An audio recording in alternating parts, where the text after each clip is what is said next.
Hello there, guys. How you doing? Hope you're having a wonderful time so far. And then for Chelsea fans all over the world, finally we won a game.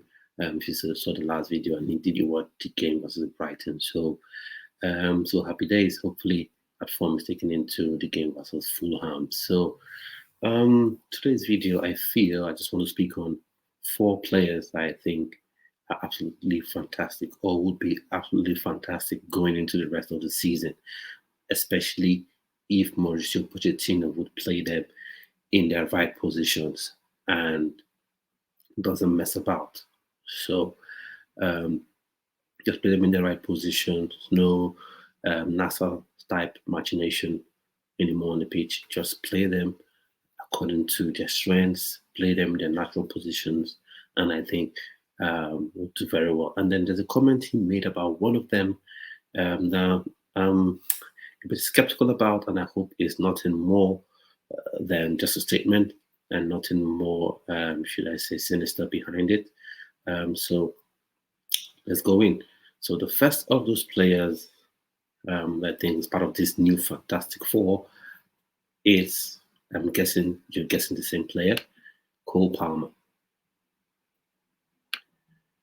Cole Palmer.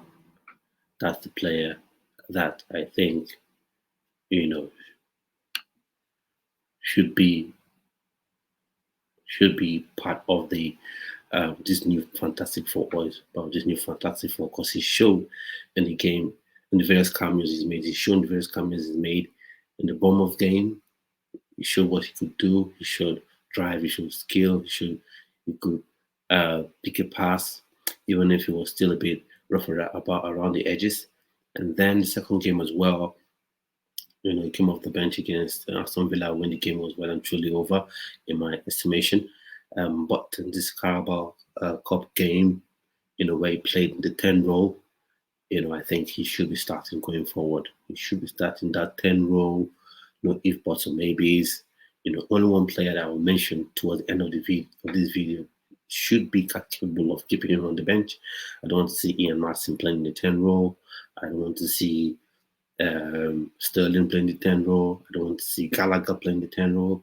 For Gallagher, you can love the club all you want. You can have passion. You can run around a lot. But if your quality doesn't match, what a club of Chelsea status needs in the 10 role, then there's no point, having him there. So for me, Cole Palmer is the first one on my list as part of this new Fantastic Four. I think if we have in the squad, if we have in the starting 11, really push his team on to better things, especially in the 10 role. Now, I don't want to see him playing as a striker. I want to see him playing as a right winger. I want him in the 10 role behind the striker. Now, so speaking about strikers, the next person I want to speak about that's part of that, part of this Fantastic Four, will be Nico Jackson. He got his goal yesterday against second goal for the season against Brighton yesterday, and after the goal, his confidence seem to grow, and they seem to be even more confident in the game, running at defenders more. He should have scored the second goal, but the officiating was just silly. And I suspect there's something wrong with officiating in English football. And one day the truth will be spilled because Mike Dean, he erroneously or unwittingly spilled his guts and revealed some truths that people are trying to gloss over. Talksport try to gloss over it.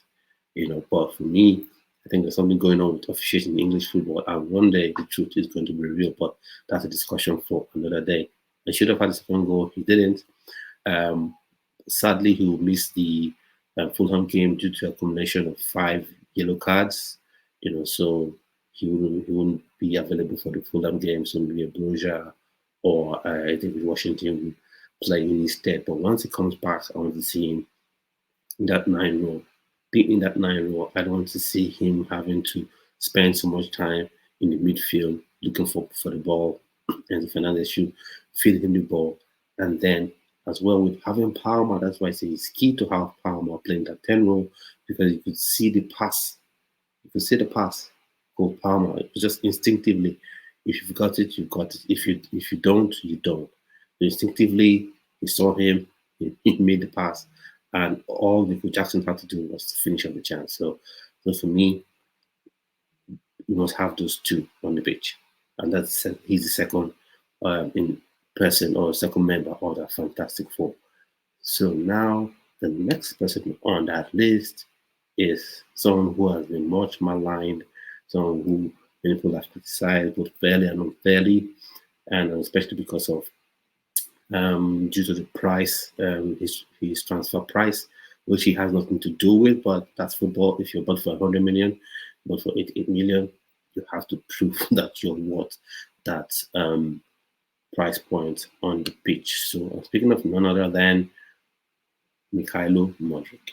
Mikhailo Modric, he hasn't been supposedly superb or having all 5 stars, but he's indeed shown that yeah, he can indeed be a very good player. He's sort of coming into his form, and I think he needs a run of games, and especially yesterday, especially in yesterday's game, because he had Chilwell, a marauding fullback, that was taking or at least gaining the interest.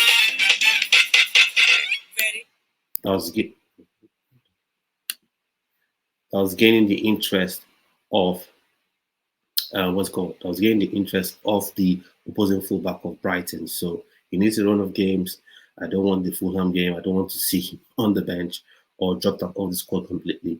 But to see him playing, he deserves a run of games, and he should have those run of games because he keeps trying his best. He keeps putting in the effort to get those balls in, he gets those crosses in, and his pace is terrifying to defenders. One thing defenders hate, that's a universal truth, his pace, and he has that in spades. So he should be started the Fulham game. So he is the third member of the Fantastic Four. He's the third member of that Fantastic Four group. I think if we have them all playing together at the same time, not we have two in, two off, and then you shuffle the pack, want them all on the pitch at the same time.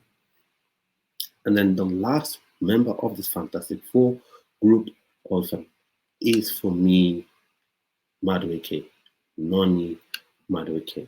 Now, there's something Mauricio Pochettino said when he was asked about Madueke. He said he didn't select him. It was a team of choice, and I hope we're not having any squabbles, any Sancho Ten Hag level of the caliber of struggle or strife rather between the coach and the player. Because for me, Raheem Sterling should be on the bench. Shouldn't be any excuses about. Let's say this not. Don't want any excuses about experience or you have experience. You have experience here, but what do you use that experience to do? What do you do with that experience? What amount of experience? Because for me, Sterling is just another guy. He's a jag, just another guy. He's not the guy. He's not the player that can carry the team on his back and take them across the line. Sterling is a person who, if he's playing in a team like a Man City, where it's a well-oiled machine, everything is humming smoothly, working on the team is working on full cylinders and all cylinders, then he will just be a very effective call in that machine. But he can't beat that guy. He can't be that guy. And one thing about Sterling football, this may seem to be a bit harsh, he can't really take on players when the ball is dead. When he has the ball on the run, he can run with the ball. He can take on several players. But once that space is narrowed, he can't really beat anyone. That's just my opinion. You may have a different opinion. You can have that. You can have your opinion in the comment section, and we'll have a nice debate about it. So, while I'm talking about Madueke, if you enjoyed our win yesterday, please smash this like button and do subscribe and share this video. Now, Madueke, he's left-footed, he has the skill, he has the speed to play as that inverted right winger. And one thing that Chelsea has struggled with over the years has been balance. You have pace on one part of the pitch, you have pace and skill on one part of the pitch, and then on the other side of the pitch, you don't have pace. So you have, and the attack becomes lopsided. But with Modric on one side of the pitch, and possibly with Chilwell or Matson playing left back, and then you have Madueke on one side of the pitch with Malagusto who is suspended, and then hopefully with James comes back in, maybe Disasi fills in that gap for him in the meantime, or with the sort of happy accident that we discovered during the Brighton game, which is Cucurella, who was an absolute machine, an absolute warrior in the game against Brighton.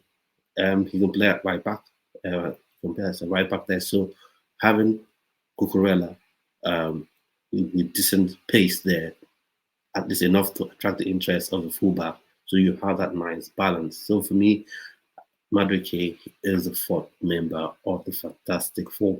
So for me, like I said, I hope Pochettino isn't having any sort of issues with Madueke and then just dropping him. And I certainly hope he doesn't look at Matson and say Matson is the replacement for Madueke, because that is just not true. He's not as good a right winger as Noni Madueke is. He's just not is. He's a very good offensive fullback, but not a right winger. Definitely not a right winger. And then because it will just be like you're doing what was happening on the left, the issues we're having on the left by playing Chilwell out of position, and then you win. That's what you just be doing the same thing, just like blinding your left eye and then recovering and then blinding your right eye. That will just be what it would amount to. Playing what's his face playing Matson on the right wing. So for me, Madueke should be on the right wing.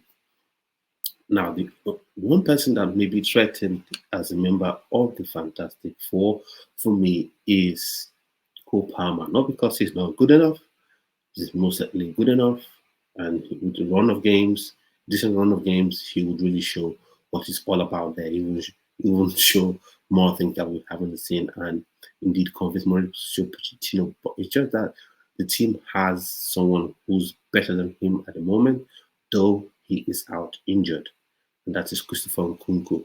So when Christopher Nkunku recovers from his injury and is match fit, I think he slots right in. But then again, you never can tell. Cole Palmer may come up and be very, very good. So good that no one misses Christo Nkunku. But for me, I think in terms of quality and experience, I think Nkunku will slot right in when he gets back in. So I'm coming towards the end of the video today. Thanks for watching. Thanks for liking, subscribing to the video. So this is Blue Bridge FC TV. Subscribe, like, and share, and come on you, Chelsea. Come on you.